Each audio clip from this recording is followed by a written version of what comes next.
Ahí está, agradecemos por supuesto a Riskmathix por su colaboración para este evento y por patrocinar nuestra siguiente participación. Sin mayor preámbulo, para hablarnos del tema rumbo a 2024.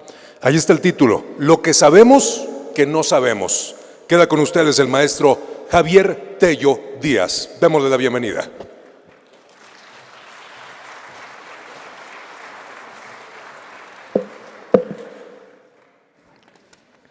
Déjenme dejar aquí. Bueno, antes que nada, muchísimas gracias a la MI por esta invitación. Muchísimas gracias a Riskmathix también por la invitación. Como pueden ver por el título de la presentación, la idea es hablar de lo que ya ahora sí, por fin, llevo 2 años diciendo esto, pero ahora sí está a la vuelta de la esquina, la elección presidencial de 2024, con el críptico subtítulo de lo que sabemos que no sabemos. ¿De dónde sale ese subtítulo? Sale de una famosa cita de un también famoso político estadounidense, Donald Rumsfeld, que alguna vez dijo, hay cosas que sabemos, pero también sabemos que hay incógnitas conocidas, es decir, sabemos que no sabemos algunas cosas. Empecemos por lo más fácil. ¿Qué es lo que sabemos respecto a la elección presidencial de 2024? Sabemos que si la elección fuera hoy, para ser preciso, 23 de agosto de 2023, gana Morena. Incluso gana Morena si se estableciera una coalición de absolutamente toda la oposición. La encuesta es un poco vieja. Hoy salió en el Universal una nueva encuesta donde la ventaja de Morena es todavía mayor. Se las voy a leer de la portada. Claudia Sheinbaum, 50%. Xóchitl Gálvez, 20%, Samuel García, 7% y Eduardo Verástegui, 4%. Son encuestas serias. ¿A qué me refiero con serias? Que son casas encuestadoras serias, con una metodología que hacen pública, hechas en vivienda cara a cara, entregan sus bases de datos al INE, etcétera. O sea, no todas las encuestas son serias, de hecho la mayoría no lo son, esta sí, ¿no? Entonces lo que sabemos es que si la elección fuera hoy, gana Morena, pero la elección no es hoy, la elección es el primer domingo de junio de 2024. En ese sentido, esto no es una foto, que es lo que nos da cualquier encuesta, sino una película. Como toda película, se empieza con una foto y termina con una foto. Pero lo que importa es lo que pasa entre esas dos fotos, la película. Y en todo caso, la foto que realmente importa, pues es la foto al final de la película, ¿sí? En ese sentido, la pregunta que nos tenemos que hacer hoy, al ver este tipo de encuestas, al faltar alrededor de 8 meses para la elección, es qué podría cambiar de aquí al primer domingo de junio de 2024, que nos cambie esa foto que tenemos hoy, ¿sí? Y ahí es donde entran las famosas incógnitas conocidas, es decir, variables que sabemos que son importantes, eso sí lo sabemos, pero que no sabemos cuál va a ser su comportamiento en los próximos meses, ¿sí? Y es precisamente especulando, espero de manera sensata, sin dejar prejuicios personales meterse en el camino, es especulando sobre estas incógnitas conocidas que podríamos tratar de decir algo sobre cómo podría cambiar esa foto que les presenté al principio. En una de esas cambia a favor de Morena, en una de esas cambia a favor de la oposición, ¿sí? Eso es lo que hay que tratar de entender. Y lo que me gustaría hacer en el resto de la presentación es precisamente hablar de esas incógnitas conocidas, tanto para Morena, gobierno, como para la oposición. Empiezo con Morena y identifico 6 incógnitas conocidas. Primero, ¿qué tipo de resultados podemos esperar para finales de sexenio? No tanto objetivamente, sino en términos de percepción del electorado. ¿Cómo va a percibir el electorado que le fue a la economía, al empleo, a los salarios, al combate a la corrupción, al combate al crimen organizado y en los niveles de violencia, en el sector salud, en el sector educación? Queda claro que la manera en que los votantes perciben los resultados de un gobierno es fundamental para decidir su voto. Entonces, una primera incógnita conocida es cómo el primer domingo de junio el electorado va a percibir los resultados o la falta de resultados de este gobierno durante los últimos 6 años. Segunda incógnita conocida es cómo va a evolucionar el contexto externo. Ya escucharon a Gabriel en la presentación anterior hablando de la economía de Estados Unidos, hablando de la economía china. Queda claro que lo que pasa allá afuera siempre es importante para lo que pueda pasar aquí adentro. E invariablemente han pasado cosas allá afuera que nos dan en la torre aquí adentro. Y siendo México un país tan abierto, no solamente en lo económico, migración, etcétera, queda claro que otra incógnita conocida, otra variable importante, es lo que pueda pasar allá afuera y cómo le pueda pegar a México aquí adentro. Desde recesión en Estados Unidos, desaceleración de la economía china, problemas en Ucrania, lo que eso pueda, el impacto que eso pueda tener en precios de ciertos bienes, etcétera, etcétera. Segunda incógnita conocida. Tercera, ¿mantendrá López Obrador un alto nivel de aprobación hasta el mero final de su sexenio o por lo menos hasta el primer domingo de junio del próximo año? Lo ha mantenido. De hecho, en los últimos 3 años ha estado arriba del 60%. Hoy por hoy está alrededor del 67%. Pero en los últimos 3 años no ha bajado de 60, ha estado en promedio alrededor de 62, 63. Incluyendo los 2 años de pandemia. Un nivel de aprobación altísimo bajo cualquier estándar. Y la pregunta es, ¿se mantiene? ¿Sube más? ¿Cae? ¿Qué pasa? 4, una cosa es que él mantenga su nivel de aprobación. Pero la pregunta, que eso es siempre importante para cualquier intento de continuidad de un partido en el gobierno. Pero todavía más importante en este caso, dado que no va a estar en la boleta, es si él puede lograr que ese alto nivel de aprobación se traduzca en votos para el candidato de Morena, los candidatos de Morena, en este caso Claudia Sheinbaum y los candidatos a las distintas gobernaturas, diputaciones, senadurías, etcétera, etcétera. ¿Lo logra, no lo logra? ¿Cuánto logra? Etcétera. Quinta incógnita conocida. ¿Podrá mantener la unidad dentro de Morena? Queda claro que partido dividido, partido que pierde elecciones. Y queda claro que desde el día 1, Morena ni siquiera realmente es un partido. Es un grupo de gente con distintas agendas, distintas ambiciones, pleitos personales. Los hemos visto recientemente en acción, esas disputas, en la contienda por la candidatura a la presidencia. Vimos un Marcelo Ebrard quejarse, más que quejarse, criticar el proceso, etcétera. Esa unidad es fundamental y queda claro que conforme siguen escogiendo candidatos, ahora para la Ciudad de México, después para las gobernaturas, senadurías, etcétera, etcétera, van a seguir habiendo pleitos y es fundamental que López Obrador, que es quien puede hacerlo, mantenga esa unidad. ¿Lo logra, no lo logra? ¿Cuánto? Etcétera. Y finalmente, si va a haber o no va a haber una crisis de fin sexenio.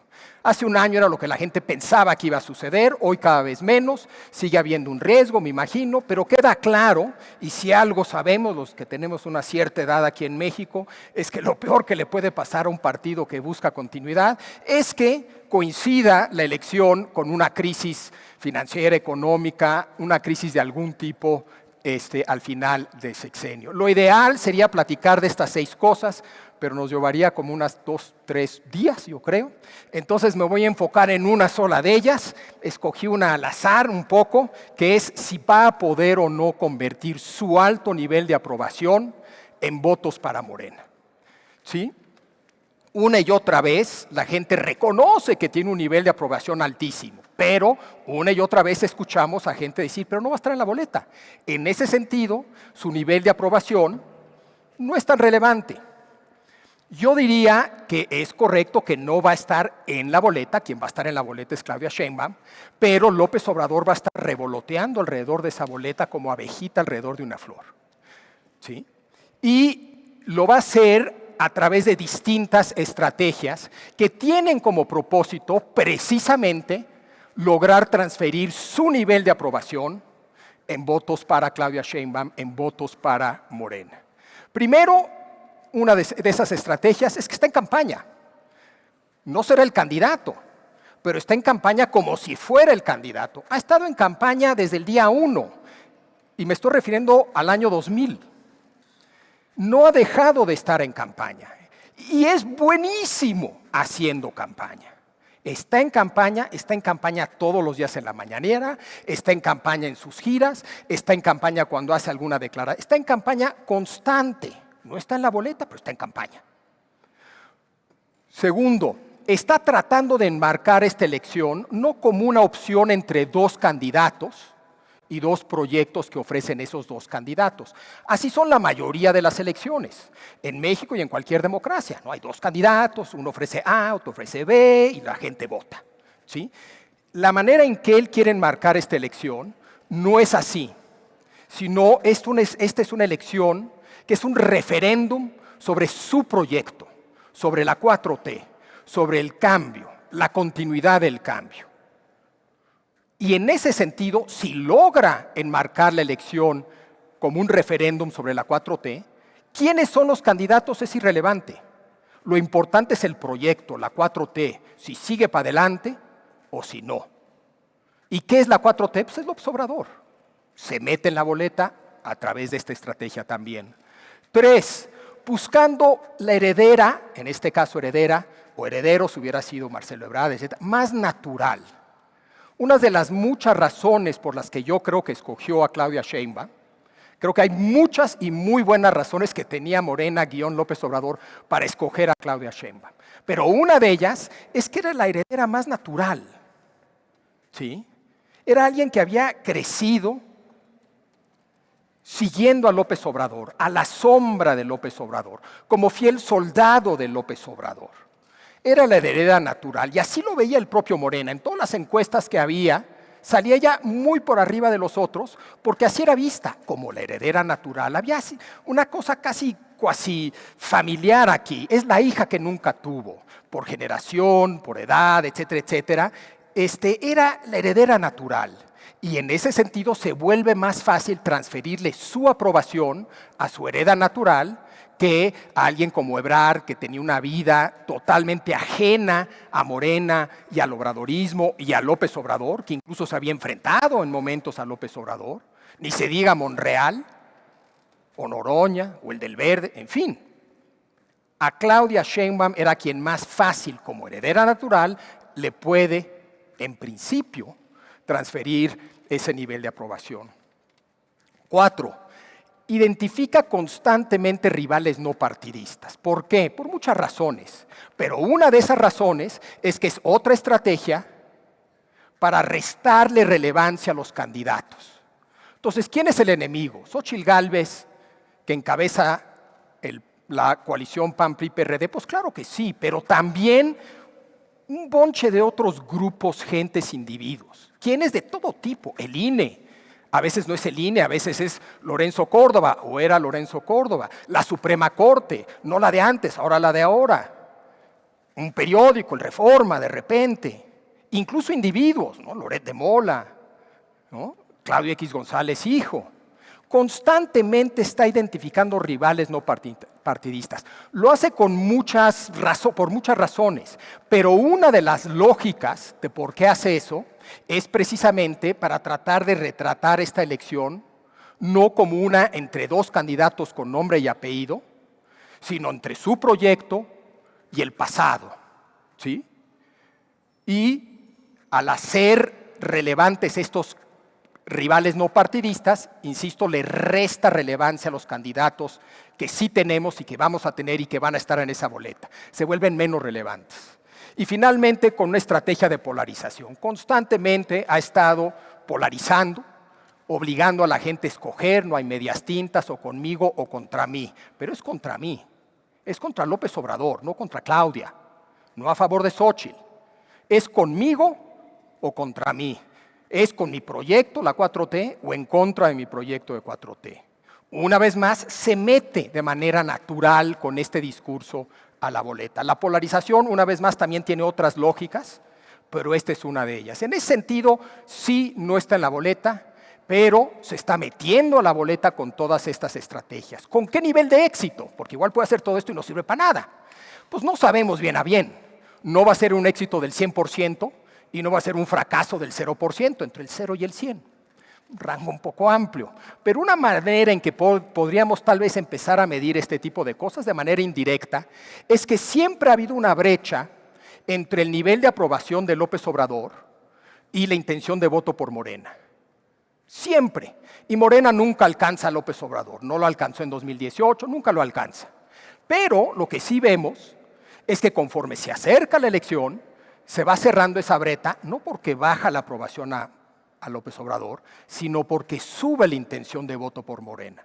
Es decir, López Obrador jala a Morena, es decir, López Obrador sí logra transferir su aprobación en votos a Morena. ¿Cuánto? Pues no sabemos. Pero el argumento no está en la boleta, por lo tanto la aprobación es irrelevante, creo que no es un buen argumento. La pregunta es más bien cuánto de esa aprobación se traduce en votos, y yo creo que bastante, la verdad. Pasemos ahora a las incógnitas conocidas de la oposición. Y una vez más son 6, en parte porque me gusta la simetría y para que no se sienta ningún sesgo, en parte porque también soy medio cuadrado y tiene que haber ángulos rectos y equilibrios. Entonces son 6 otra vez. La primera de ellas es qué tan sesgada será la contienda que enfrente la oposición. De que va a ser sesgada, ya fue sesgada, ya ha sido sesgada. Es sesgada todos los días, con la participación del presidente en esta elección, ¿sí? Y no solo. Probablemente hay un juego a través de los programas sociales, etcétera, etcétera. Es un presidente, es un partido que juega al límite, ¿sí? Y si juegas al límite, pues muy seguro cruzas esa rayita. Yo creo que si bien han cruzado con un pie esa rayita, todavía no cruzan esa rayita con ambos pies y se empiezan a alejar de la rayita. Juegan al límite, intimidando al árbitro, etcétera, etcétera, etcétera. La pregunta es, ¿qué tanto de eso va a haber? ¿Qué tan sesgada va a estar esa contienda? De que va a estar sesgada. ¿Qué tan sesgada y qué impacto tendrán esos sesgos a lo largo de los próximos meses? Segunda incógnita conocida. ¿Logrará la oposición armar una gran coalición? Ya la armó, queda claro. Había dudas. Yo confieso que era de los que pensaba que siempre iba a haber algún tipo de coalición. La pregunta que queda es qué pasa con el Movimiento Ciudadano, ¿no? Esa sigue siendo una pregunta relativamente abierta, pero sobre todo, creo, lo que importa es mi tercera incógnita conocida, que es qué tipo de coalición va a haber. Una cínica y electorera coalición de los partidos de siempre que buscan proteger su terruño, ¿o va a haber algo de magia, algo nuevo que emocione al votante? ¿Sí? Como lo pongo aquí, la suma va a ser mayor, la coalición va a ser mayor que la suma de las partes, porque las partes, nos queda claro, no son muy atractivas. Y no lo digo yo, no sé qué piensen ustedes, encuesta tras encuesta, la opinión que la gente tiene del PAN, PRI, PRD es pésima, pero pésima es pésima. ¿Sí? Muy mala del PRI, bastante mala del PAN y del PRD. Números negativos. Entonces, si los juntas, pues no tienes algo muy atractivo. Lo que necesitas, insisto, es algo de magia. ¿Van a lograr esa magia? No es nada fácil de hacer. Cuarta incógnita conocida. ¿Qué tan buena candidata va a ser Xóchitl? Ya por fin tenemos una candidata de la oposición. ¿Va a ser buena, va a ser mala, va a ser regular? ¿Qué ofrece? Incógnita conocida. 5. ¿Lograrán articular una buena contranarrativa? Hasta ahora la oposición ha tenido una narrativa, un discurso negativo. Todo lo que diga, todo lo que haga López Obrador está mal. Eso igual funciona en el Congreso, en los primeros años de gobierno del presidente, etc. A estas alturas no alcanza para ganar. Es importante porque conectas con gente que odia a López Obrador, pero pues ese es un porcentaje que no te gana la elección. Para ganar la elección tienes que sumarle a ese porcentaje que odia a López Obrador y a Morena y no quiere que gane Morena, tienes que sumarle un porcentaje de gente que quiere ver qué le vas a ofrecer, en qué sentido es distinto, en qué sentido es mejor. Necesitas una contranarrativa a la que tiene López Obrador, que la tiene muy bien armada y es muy eficaz, ¿sí? La conocemos todos. Un pasado corrupto, llegó la cuarta transformación, está cambiando todo. No, la conocemos todos muy bien. No estoy hablando de política pública, eso también importa, pero no a estas alturas. Estoy hablando del cuentito que nos va a contar Xóchitl Gálvez en sus discursos una y otra vez. A eso me refiero con la contranarrativa.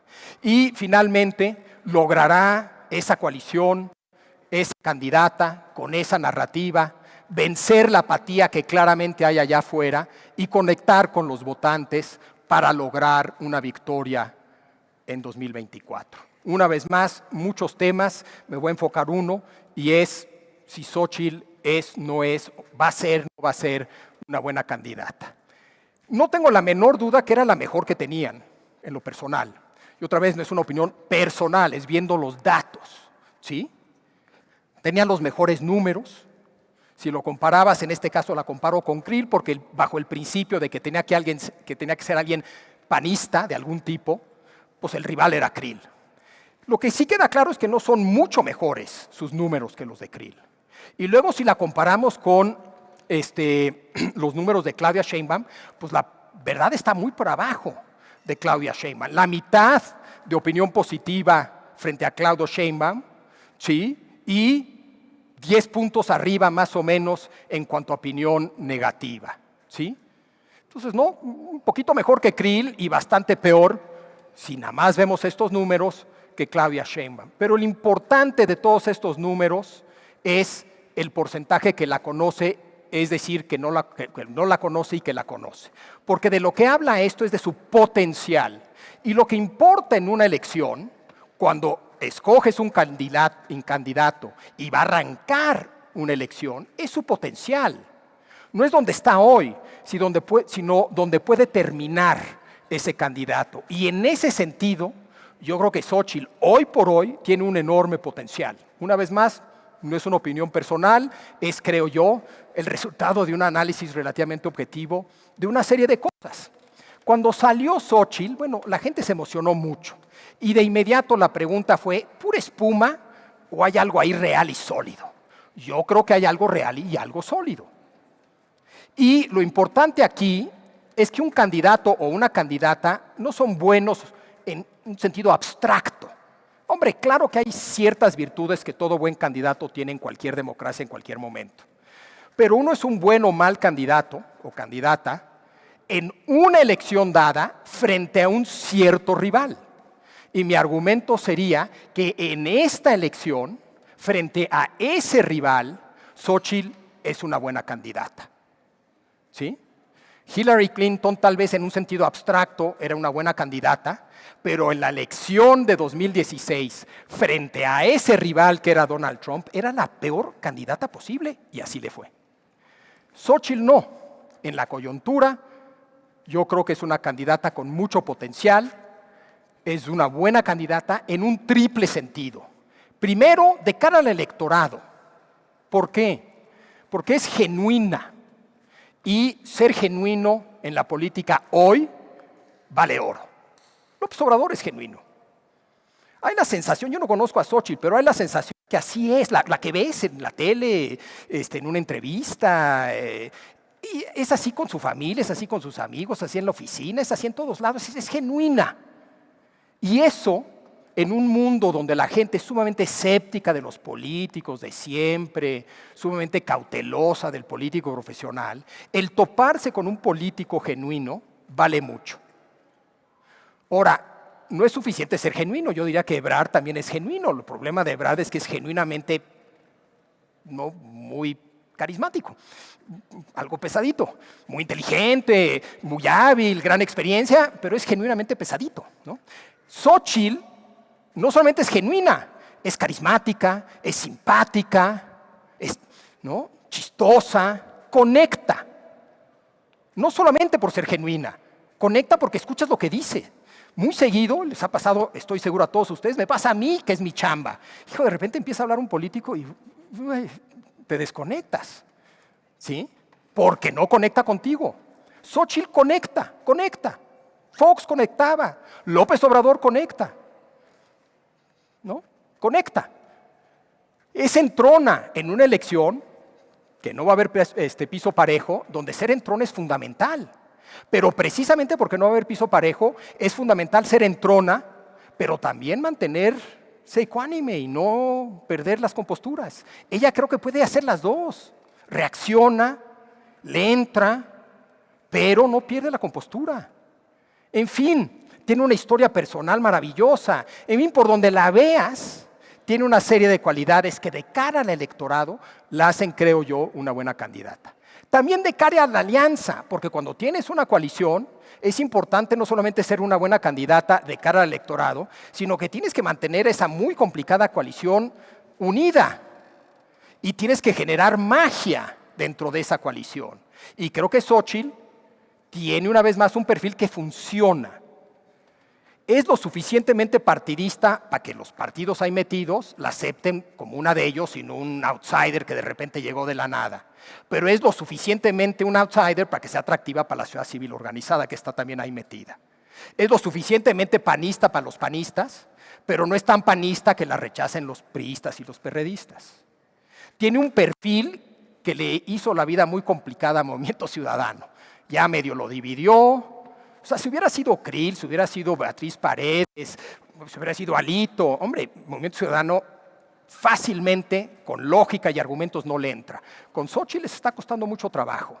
Y aunque no le entren, que yo creo que es lo más probable, ya dividió el voto de MC. Mucha gente que hubiera pensado en votar por Movimiento Ciudadano en esta elección, si prende Xóchitl, se irán con la coalición. Entonces, de cara a la alianza también funciona.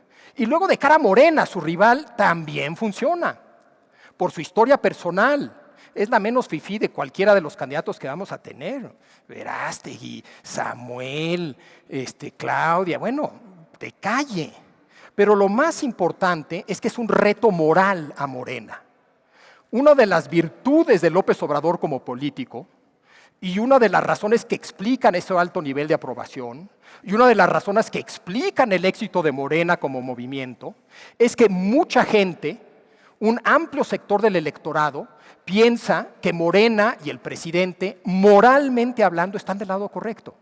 Ok, no dieron resultados o no los esperados, pero moralmente hablando, y eso importa, están del lado correcto. Ella tiene la capacidad de retar ese discurso, por su historia personal, etc. Beatriz Paredes,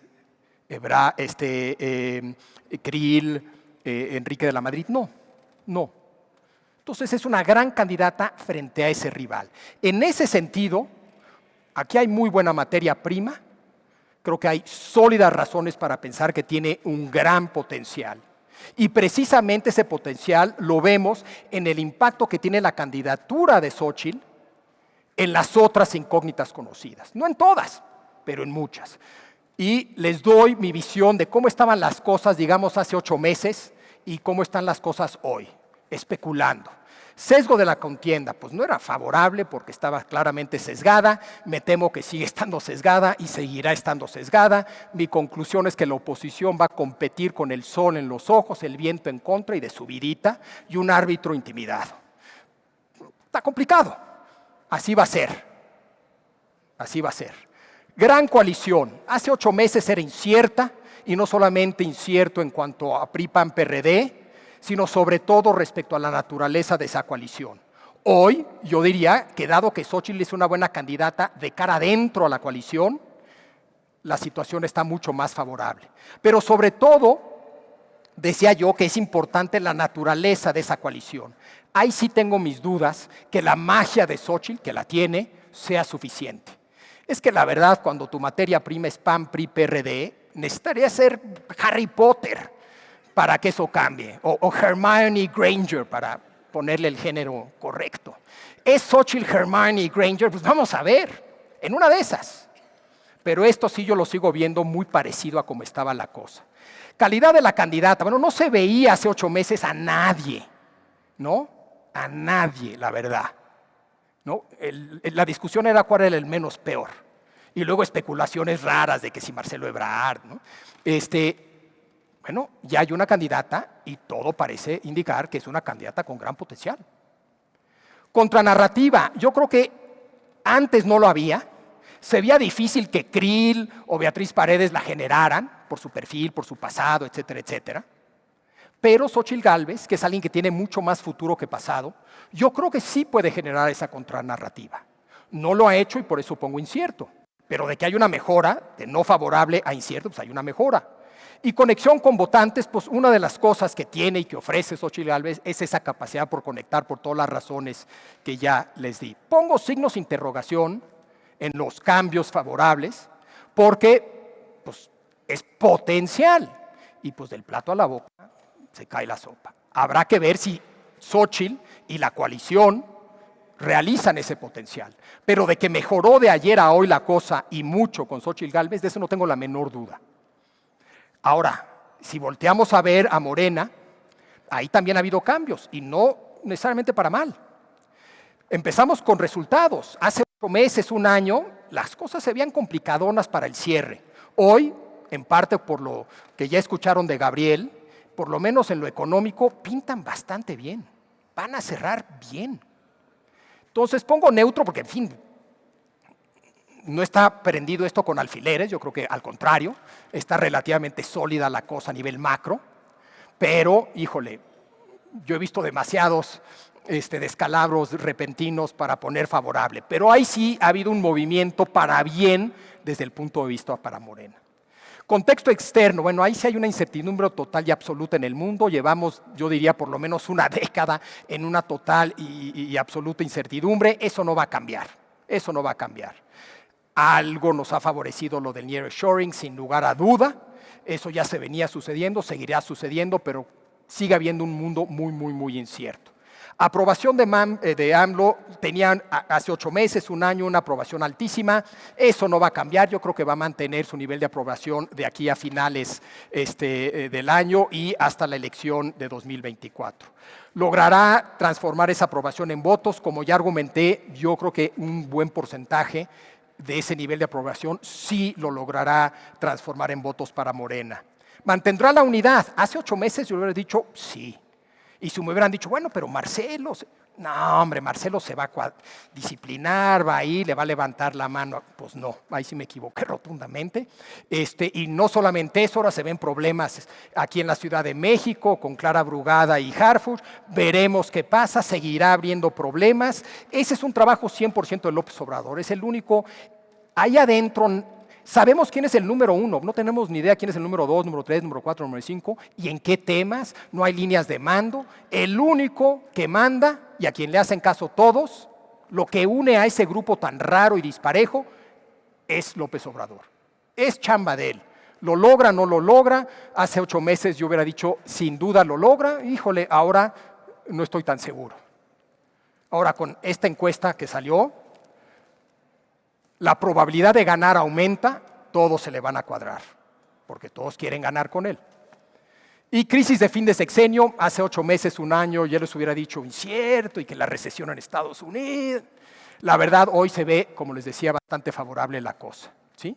Entonces, ha mejorado mucho para la oposición y sobre todo en términos de potencial, pero la verdad, si bien ha habido uno que otro cambio favorable a neutro en la unidad de Morena, la Morena no está nada mal y ha mejorado en algunas cosas. ¿Cuál es la diferencia de la elección de 2024 con 2018? Yo les hubiera dicho, si me hubieran invitado en 2018, que no hay manera de que pierda Morena. No solamente no hay manera de que pierda Morena, va a arrasar Morena. Era lo que yo decía en esas épocas. Hoy lo que yo diría es probable que gane Morena. Es muy distinto a no hay manera de que pierda Morena, a es probable que gane Morena. Es decir, para usar la frase que le gusta usar a mi amigo y colega Héctor Aguilar Camín, este arroz no está cocido.